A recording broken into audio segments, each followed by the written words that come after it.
Hi, we have Greg here. Greg, thanks for sharing your foot with us today.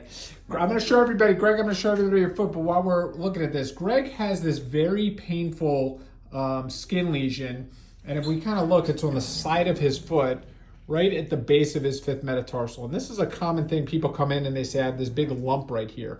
And anatomically, this is the fifth metatarsal base. The fifth metatarsal is a long bone, and right here at the base of the fifth metatarsal, Greg has a common prominence that a lot of patients have, and what's happened is his skin has built up from rubbing in his shoes.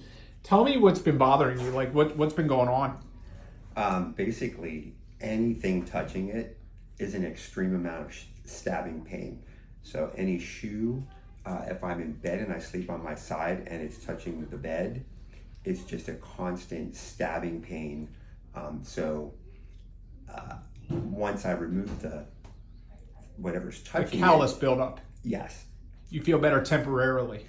Exactly. I've tried, I've gone through several pairs of shoes, and even at the widest shoes that I have, it might feel fine for a couple of minutes or half a day.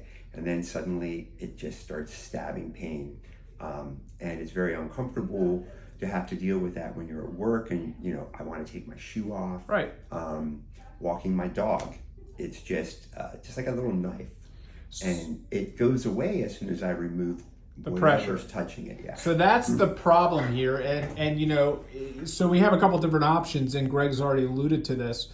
You know, keeping pressure off, obviously he's tried to wear wide shoes. We certainly can shave this down, okay, and that will give him temporary relief, which is an absolute reasonable treatment. The issue with that, it requires a lot of frequent visits to the doctor's office. This is a hard area for him to shave himself.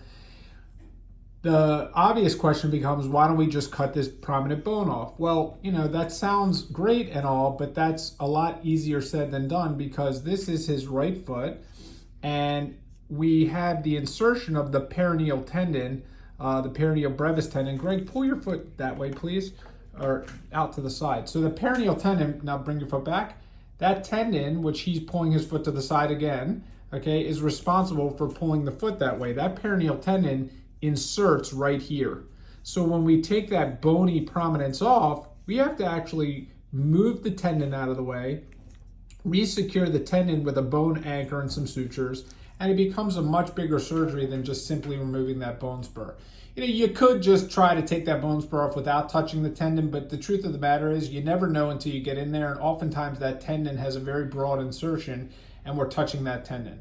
So what are we going to do? We're going to take an alternative route, and we're going to put our Radiesse dermal filler in between the bone and the skin. I always call this a sandwich. The sandwich is one piece of bread is his bone, the other piece of bread is his shoe, and this little guy is our turkey or ham or whatever meat you want to have. So we're going to do a follow-up video. Greg, thanks for sharing, but this was our, you know, pre-injection video to see what we're dealing with first, and we'll get back after he's done his procedure and recovery. Thanks.